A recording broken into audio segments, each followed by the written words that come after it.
দর্শক, আমাদের আজকের বিষয় হচ্ছে ভারতের কলিজায় আঘাত করলেন ডক্টর মোহাম্মদ ইউনূস। এই ঘটনার ভেতরে প্রবেশ করলে আপনারা নিশ্চয়ই বুঝবেন যে ডক্টর মোহাম্মদ ইউনূসের উদ্যোগের কারণে কি পরিমাণ চাপের মুখে পড়েছে ভারত। এখন আমি জানি না যে এটা আন্তর্জাতিক আইনে কতটুকু আসলে বাস্তবসম্মত কথাবার্তা, বাট যদি এটা বাস্তবসম্মত হয় তাহলে ভারতের জন্য আমসালা দুইটাই হারানোর সম্ভাবনা দেখা দিয়েছে। তবে এখানে পশ্চিমারা এই কাজটাকে হতে দিবে কিনা, নাকি আসলে তারা এখানেও কোনো ধরনের বাম হাত দিবে না টেকনিক্যালি। তিস্তা মহাপরিকল্পনা নিয়ে বাংলাদেশ যে সাহসী পদক্ষেপ দেখিয়েছে, পুরো ভিডিওটি দেখলে আপনিও এ কথা বলতে বাধ্য হবেন। হ্যাঁ, সকল বাধা বিপত্তি পেরিয়ে এবার তিস্তা খনন মহাপরিকল্পনার কাজ উদ্বোধনের ক্ষণগণনা শুরু হয়ে গিয়েছে। ভারতের লাল চোখকে উপেক্ষা করে চীনের সাথেই তিস্তা খননের কাজ শুরু করছে।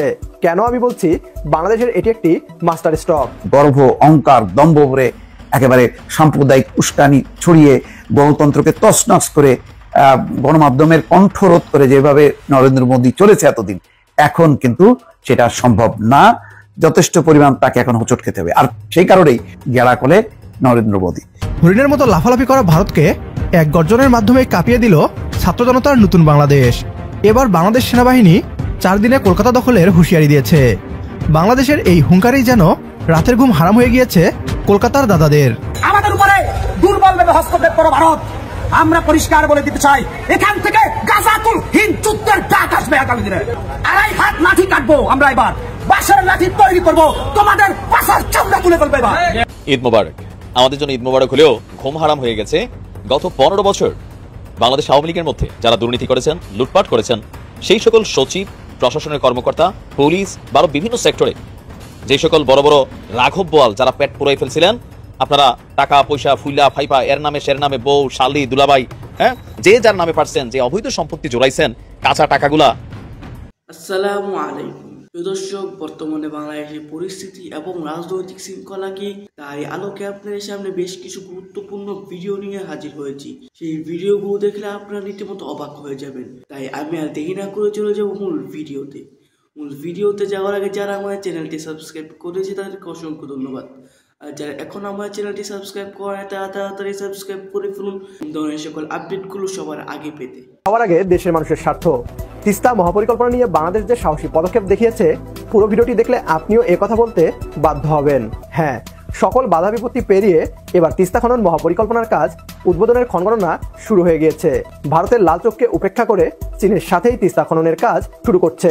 কেন আমি বলছি, বাংলাদেশের এটি একটি মাস্টার স্ট্রোক।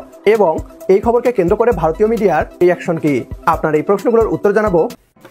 চীনের বিনিয়োগে তিস্তা মহাপরিকল্পনার কাজ বন্ধ করতে ভারত গত 2 বছর যাবৎ নানাভাবে চাপ প্রয়োগ করে আসছে।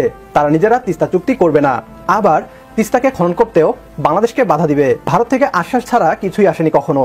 চীনের সাথে বাংলাদেশের তিস্তা খননের প্রকল্পটি বাস্তবায়ন যাতে না হয়, সে লক্ষ্যে ভারত বাংলাদেশকে তিস্তা খনন করার অফার পর্যন্ত দেয়। বাংলাদেশ যে ভারতের এই অফারকে প্রত্যাখ্যান করেছিল তা আর বলার অপেক্ষা রাখে না। যদি তিস্তাকে খনন করতেই হয় তাহলে ভারতকে দিয়ে নয়, বরং চীনের অর্থায়ন ও কারিগরি সহায়তায় তিস্তা মহাপ্রকল্প বাস্তবায়ন করবে বাংলাদেশ। কারণ চীন তাদের দুঃখ হোয়াংহো নদীকে ম্যানেজমেন্ট করে আশীর্বাদে রূপান্তরিত করে ফেলেছে। চীন এইসব কাজে সফল হয়ে আগেও বিশ্বকে অবাক করেছে। তিনি বলেন, প্রকল্পটির যাবতীয় তথ্যাদি এখন চীন সরকারের সংশ্লিষ্ট দপ্তরে নিরীক্ষার কাজ চলমান। আমরা প্রকল্পটিকে গুরুত্বের সাথে দেখছি। স্বাভাবিকভাবেই চিকেন নেকের কাছে চীনের অবস্থান দেখে ভারতীয় মিডিয়ার ঘুম হারাম হয়ে গিয়েছে। ভারতীয় নিউজ পেপারগুলোতে এটি ফলাওভাবে প্রচারও হচ্ছে। অনেক ভারতীয় মিডিয়ার মতে এটি ভারতের জন্য সতর্ক সংকেত। তবে এখন আর ভারত এই প্রকল্পকে আটকাতে পারবে না কোনোভাবেই। বাংলাদেশ এই তিস্তা মহাপরিকল্পনা বাস্তবায়ন করেই ছাড়বে। এই যে ভারত এবং বাংলাদেশের যে সম্পর্ক একটা চরম তিক্ততার পর্যায়ে গেল বা বর্তমানে বিরাজ করছে, এরকম জায়গাতে যাওয়ার দায় কার? অর্থাৎ দায়টা বাংলাদেশের কতটা, ভারতের কতটা? আগেই বলেছি, আলোচনাটা আমি আজকে একেবারে নির্মোহভাবে করার চেষ্টা করব। নির্মোহভাবে করার চেষ্টা শুরুতে যদি বলে রাখি যে এ কথা বাংলাদেশের একজন নাগরিক হিসেবে একটু নির্মোহ আলোচনা করলে এটা স্বীকার করে নিতে হবে যে ভারত যখন বাংলাদেশের সঙ্গে তার সম্পর্ক নিয়ে কথা বলবে, কাজ করবে, অবশ্যই ভারত তার নিজের স্বার্থটাকেই অগ্রাধিকার দিবে। একই রকমভাবে বাংলাদেশেরও তাই দেওয়ার কথা।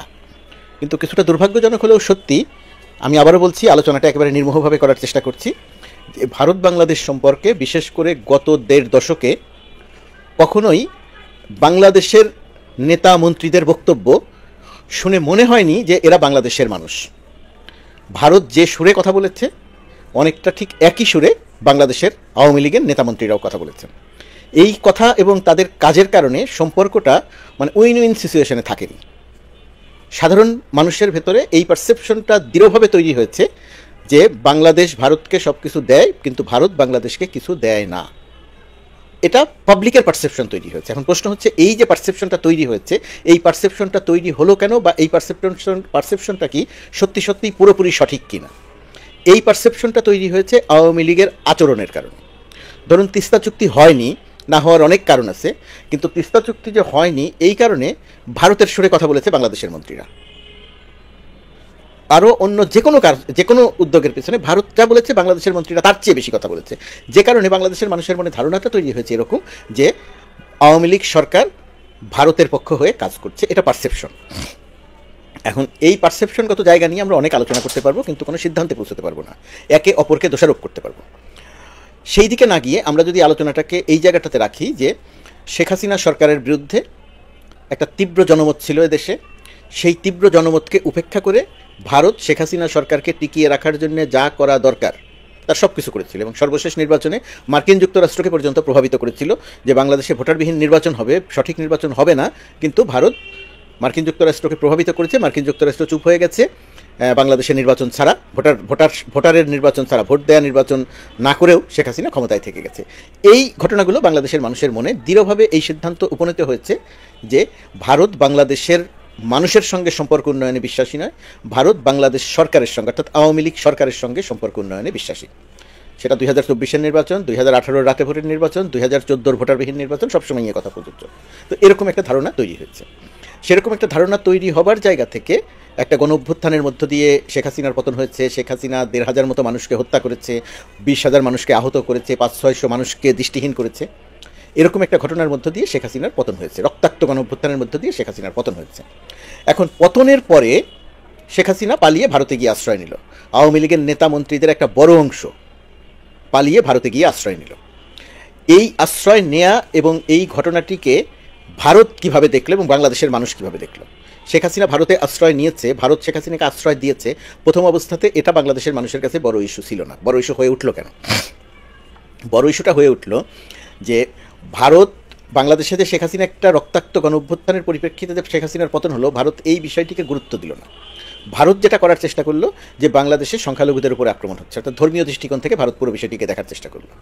আর একথা সত্যি, ভারত যে সংখ্যালঘুদের উপরে, হিন্দুদের উপরে আক্রমণ হচ্ছে, আক্রমণ হয়নি এ কথা কোনো অবস্থাতেই কখনোই আমরা বলি না, আমি বলি না। 5 আগস্ট ক্ষমতার পরিবর্তনের পর আওয়ামী লীগের নেতামন্ত্রীরা সব পালিয়ে চলে যাওয়ার পরে শেখ হাসিনা সহ, তখন আওয়ামী লীগের নেতামন্ত্রীদের বাড়িতে আক্রমণ হয়েছে। আওয়ামী লীগের নেতাদের মধ্যে, কর্মীদের মধ্যে হিন্দু সমর্থিত হিন্দুরাও ছিলেন, তাদের বাড়িও আক্রান্ত হয়েছে, অনেকের বাড়ি। এর বাইরে কিছু হিন্দুর বাড়ি আক্রমণ হয়েছে, তারা হিন্দু বলে, অস্বীকার করার কোনো পথ নাই, কিন্তু তার বিরুদ্ধে সরকারিভাবে ব্যবস্থা নেওয়া হয়েছে এবং এই তাদের হিন্দুদের উপর আক্রমণের ঘটনাটা বন্ধ হয়ে গেছে। মন্দিরে, কিছু মন্দিরে হামলা হয়েছিল, সেগুলো বন্ধ হয়ে গেছে। এখন অত্যন্ত বিচ্ছিন্নভাবে একটা ঢিল ছোড়ার মতো ঘটনা করতে পারে, একটা প্রতিমার আংশিক ভাঙার মতো একটা বিশেষ উদ্দেশ্যমূলক কাজের কারণে হতে পারে বাংলাদেশের প্রত্যন্ত অঞ্চলগুলোতে। এটা এখন আর কোনো অবস্থাতেই মন্দির ভাঙা হচ্ছে না, হিন্দুদের উপর আক্রমণ করা হচ্ছে না। ইসকন একটা বিক্ষুব্ধতা পরিবেশ তৈরি করতে চেয়েছে, তারা কিছুটা সফল হয়েছে, কিন্তু বাংলাদেশের মানুষ কিন্তু ইসকন যে সাম্প্রদায়িক দাঙ্গা লাগাতে চেয়েছিল সেটার দিকে কিন্তু বাংলাদেশের মানুষ সেটাতে কিন্তু সাড়া দেয়নি।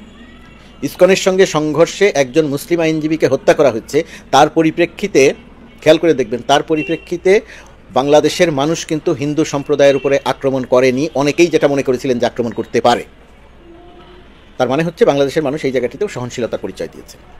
এখন এই যে আক্রমণ হচ্ছে না, এখন ভারত একটা প্রোপাগান্ডা, ভারতের মিডিয়া প্রোপাগান্ডা চালাতে শুরু করলো যে বাংলাদেশে আক্রমণ হচ্ছে, এবং অসংখ্য মিথ্যা সংবাদ তারা প্রকাশ করেছে, এবং আমরা বারবার করে সেই মিথ্যা সংবাদগুলো তথ্য প্রমাণ দিয়ে দেখিয়ে প্রমাণ করছি, কিন্তু ভারত তার ন্যারেটিভ থেকে সরে আসছে না। সেরকম একটা অবস্থার পরিপ্রেক্ষিতে পররাষ্ট্র সচিব পর্যায়ের মিটিংয়ের আয়োজন করছে। ভারতের পররাষ্ট্র সচিব বাংলাদেশে আসছেন আগামীকাল, অর্থাৎ রাত পোহালে সকালে ভারতের পররাষ্ট্র সচিব বাংলাদেশে আসবেন। এত তিক্ত সম্পর্কের মাঝে ভারতের পররাষ্ট্র সচিবের আগমনটা অত্যন্ত তাৎপর্যপূর্ণ। তারও আগে যদি বলি, নরেন্দ্র মোদী যখন প্রধান উপদেষ্টা ডক্টর মোহাম্মদ ইউনূসের সঙ্গে কথা বলেছেন সেটাও আন্তরিকতাপূর্ণ ছিল। পররাষ্ট্রমন্ত্রী জয়শঙ্কর যখন বাংলাদেশ বিষয়ে কথা বলেছে সেটাও আন্তরিকতাপূর্ণ ছিল। কিন্তু ভারতীয় মিডিয়া কি করে বা কেন এই প্রপাগান্ডায় ব্যস্ত হয়ে পড়লো, মিথ্যা সংবাদ ছড়াতে ব্যস্ত হয়ে পড়লো, সেটা একটা গবেষণার বিষয়। এখন প্রশ্ন হচ্ছে, ভারতীয় মিডিয়া একদিকে প্রপাগান্ডা পরিচালনা করছে, ভারতের পররাষ্ট্র সচিব বাংলাদেশে এসেছেন, দুই পক্ষের মধ্যে বৈঠক হবে, ভারতের যা বলার আছে বলবে, বাংলাদেশ শুনবে, এবং বাংলাদেশের যা বলার আছে বাংলাদেশ সেটা বলবে। এখন প্রশ্ন হচ্ছে যে এই সম্পর্ক, এই পররাষ্ট্র সচিব পর্যায়ের বৈঠকের মধ্য দিয়ে কি বাংলাদেশ ভারত যে তিক্ততাপূর্ণ সম্পর্ক, সেই তিক্ততাপূর্ণ সম্পর্কের অবসান ঘটবে? আমি খোঁজ খবর নিয়ে, দায়িত্ব নিয়েই বলছি যে ভারত বাংলাদেশ সম্পর্কের ক্ষেত্রে এখন প্রধানতম বিষয় একটি, এবং সেই একটি বিষয়ের নাম শেখ হাসিনা। শেখ হাসিনাকে ভারত আশ্রয় দিয়েছে। শেখ হাসিনা ভারতে আশ্রয় নিয়ে, একজন আসামি, গণহত্যা মামলার আসামি, শেখ হাসিনা ভারতে আশ্রয় নিয়ে টেলিফোনে কথা বলছেন, সেই কথা ফাঁস করছেন, প্রকাশ্যে জনসভায় ভার্চুয়ালি যুক্ত হয়ে কথা বলতে চাচ্ছেন, এই সবই করছেন বাংলাদেশ বিষয়ে এক ধরনের উস্কানিমূলক তৎপরতা, এবং ভারত সেটাকে সমর্থন করছে, ভারত সেটা করতে দিচ্ছে। এখন পররাষ্ট্র সচিব পর্যায়ের বৈঠকে শীতল সম্পর্ক উষ্ণ হওয়ার একটা সম্ভাবনা আছে, কিন্তু শেখ হাসিনাকে যদি ভারত আশ্রয় দিলে সমস্যা নেই। শেখ হাসিনাকে ভারত যদি বাংলাদেশ বিরোধী তৎপরতা চালাতে দেয়, ভার্চুয়ালি যদি দেশে বিদেশে জনসভায় বক্তৃতা করার সুযোগ দেয়, টেলিফোনে কথা বলে বাংলাদেশ বিষয়ে যদি উস্কানি দেয়াটা অব্যাহত রাখে, তাহলে কি সচিব পর্যায়ের বৈঠকে কোনো সুফল বেরিয়ে আসবে? আমার কাছে মনে হয় না। তার মানে হচ্ছে ভারত বাংলাদেশ সম্পর্কটা এখন যে জায়গাতে আছে, সেই জায়গার মধ্যে যদি সমস্যার সমাধান চাওয়া হয়, তাহলে শেখ হাসিনাকে ভারত আশ্রয় দিবে, বাংলাদেশে মামলা চলবে, মামলার পরে তার শাস্তি পাওয়া না পাওয়ার সঙ্গে সম্পর্কিত তাকে ফেরত চাওয়া হবে কি হবে না, বন্দি বিনিময় চুক্তি আছে, চুক্তির আবার অনেক ধারা আছে, সেই অনুযায়ী ভারত চাইলে ফেরত নাও দিতে পারবে।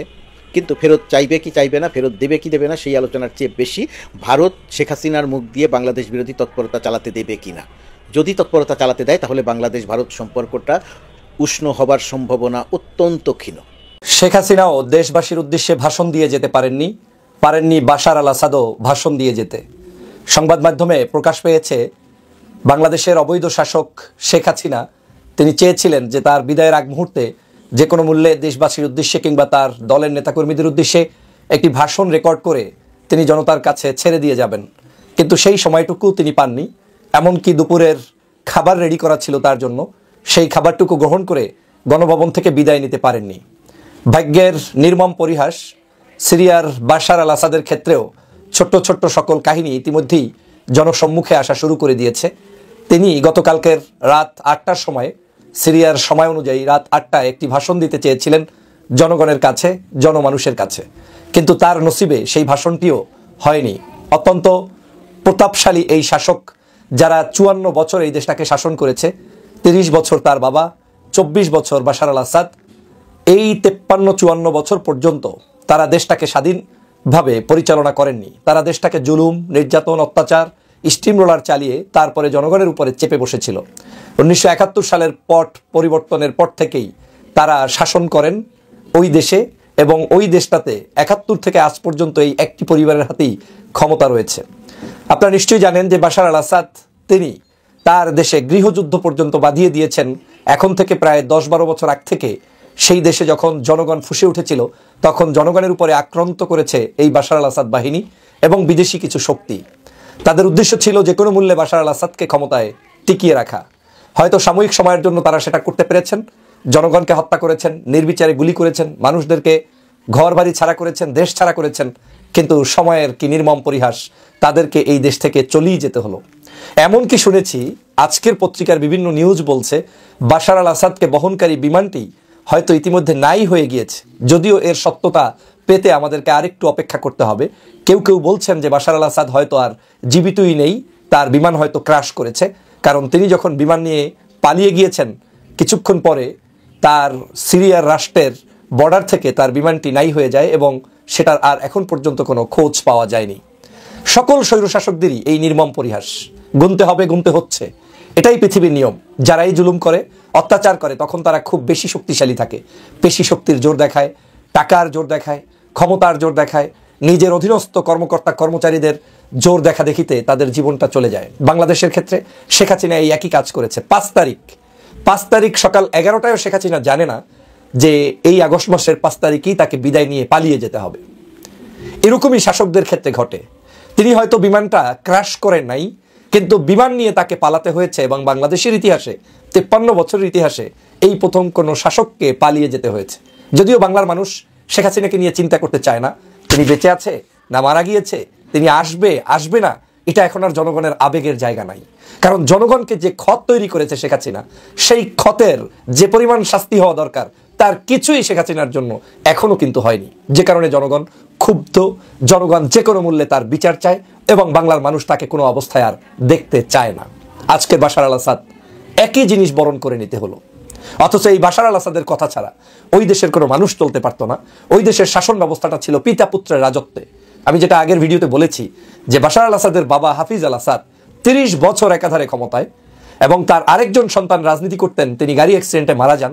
যাওয়ার পরে এই বাশার আল আসাদকে মূলত তার বাবা পছন্দ করে বসিয়ে যান এবং 2000 সাল থেকে আজ 2024 এই 24টি বছর পর্যন্ত টানা তিনি সেই দেশে সিরিয়াতে অবৈধভাবে ক্ষমতা দখল করে থেকে যান এবং তার বাবার মৃত্যু হয়েছে, তারপরে তিনি ক্ষমতায় এসেছে। কিন্তু নির্মম পরিহাস হচ্ছে, বাংলাদেশের মতোই ওখানেও যে জাতির আব্বা, এই জাতির আব্বার পিকচারগুলো মানুষ ভেঙে চুরে চুরমার করে দিয়েছে। এখন সেই জাতির আব্বার আপনার ভাস্কর্যের উপরে দাঁড়িয়ে দাঁড়িয়ে মানুষ সেখানে প্রস্তাব করছে, থুতু নিক্ষেপ করছে, প্রতিবাদ করছে।